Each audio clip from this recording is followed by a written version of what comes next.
Hey, what's going on, my friends? It's God Spawn, and I'm bringing you update 41 MagDK build. Start with the sets because that's the most important.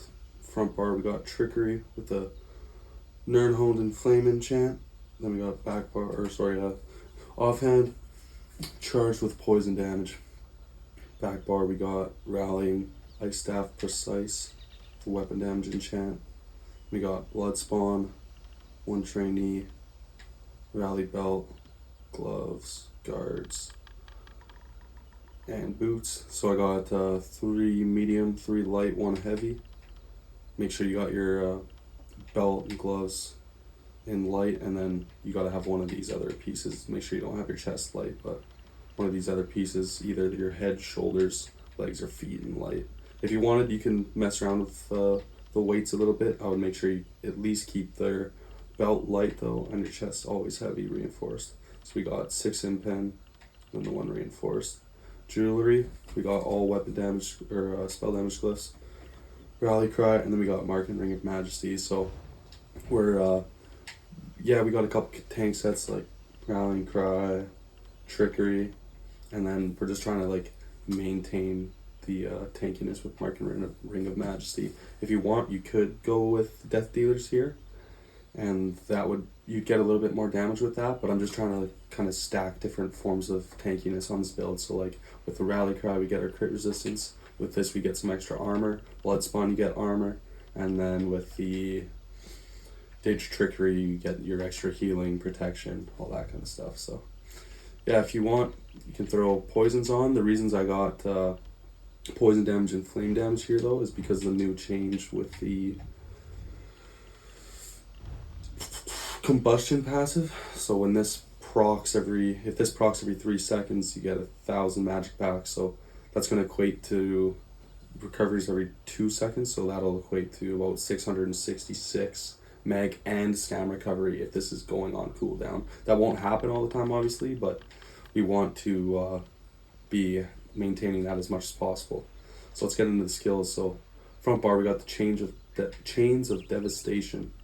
So this will pull us to an enemy, so it's a nice gap closer, give us 30% speed, and it gives our major berserk. So that's huge, and it can't be dodged or reflected, so that's awesome. That's so much damage, right? Especially on this build when we are not like stacking damage sets. That's really gonna help us out. Next we got Shattering Rocks, stun and a heal.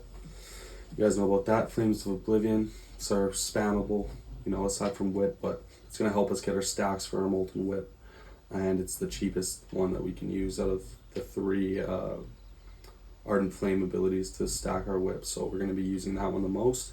Next we got Venomous Claw. It's a very strong dot, and partially the reason why we're using this is because we don't have a ton of different forms of poison damage, and this is going to guarantee that we get that poison status effect to help with that combustion passive even further. Next we got the Molten Whip. You guys know about this. You want to get your triple stacks of Flames of Oblivion, Venomous Claw, and Chains of Devastation. So lots of times what I like to do is I'll hit a Flames of Oblivion, maybe I'll chains in, then I'm hitting a claw into Shattering Rock and a Whip.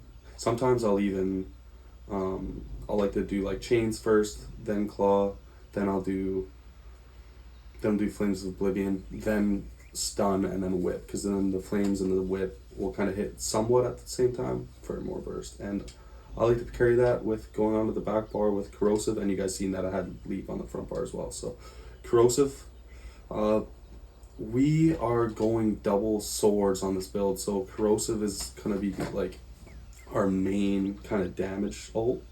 You can use leap in a pinch, but this is what we're really going for. I'm going double swords, Nirnhoned, and I got charged on the back bar to help with our status effects and the combustion passive. So this is going to be our main ult that we use to kill people. Like I said, if you have to, use leap because it will give you a defensive shield. Next we got Race Against Time. Great movement. We're going to get our speed and our minor crit buff, and it's going to remove snares, so it's really good. Vigor, you want to be popping this like every 4 or 5 seconds, every 5 seconds, and then that's going to help keep your rallying cry up. That's why we're using Precise on the back bar, because we got this, and then our other heal is Coagulating Blood. So we don't have a ton of heal over time, so we have Precise on the back bar because anytime we do heal, we want it to crit so we can keep our rally cry up as much as possible. So this is going to be our burst heal. Try not to spam it all the time when your health gets a little bit low. Just try to keep your vigor up, and then when you need to, hit this. We got our armor buff, volatile armor, and igneous weapons. Anything else you need to go over? Oh yeah, so we'll go into a character sheet. We got 18 into health, just because we want to get to about 29.8k max health, and then we got 46 into mag. I recommend, if you guys want to run Death Dealer's Feat, I would take all of your points out of health, put them all into magic, and then your Death Dealers is going to bring your health up to an appropriate amount. Grand Champion title, you got to make sure you always have that because it's the best title in the game. We're running Thief Munda Stone because we want our crit to be as high as possible on the back bar, because anytime our rallying cries down, we're going to be hurting and taking a lot of damage. So we want that up as much as possible, and the Thief helps us out to do that. Then we got Vamp Stage 3. This pairs really good with our burst heal because the lower we are health with the Vampire, the tankier we're going to be. I can show you guys that passive in the Vamp in case you haven't seen it, but it's the Undeath passive. So the lower your health is, the less damage you're going to take. And then with Coag, the lower your health is, the more this is going to heal. So increase by up to 50% additional healing based on your missing health. So with Trickery, your Mending and Vitality, if they're both up and you got low health, you're gonna like one-shot your own health bar, bring yourself up to full health. The opposite of one-shot is what I mean, but you know what I meant. Anyways, yeah, that's what we got. One of the skills for tripods, or where can I find it? Slaughterables, yeah.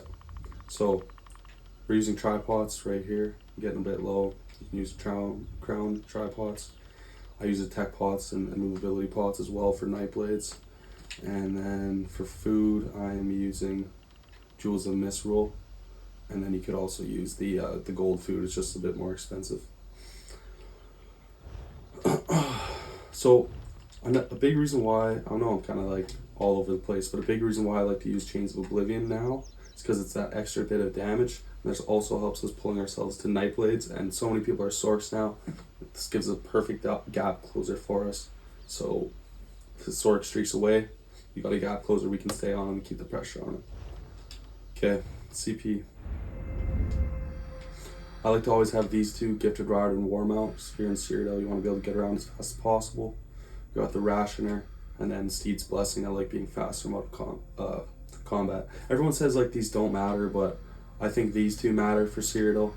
And then obviously, if you want to like save your money because you got expensive food, you use rationer. You can also use liquid efficiency, but you know, I like the Steed's Blessing. So, anyways, here we got our direct damage attacks, our crit damage, healing, because we want to stack heals, and then our own direct damage reduced. Next, here we got celerity, because we want to be fast. Speed helps you survive.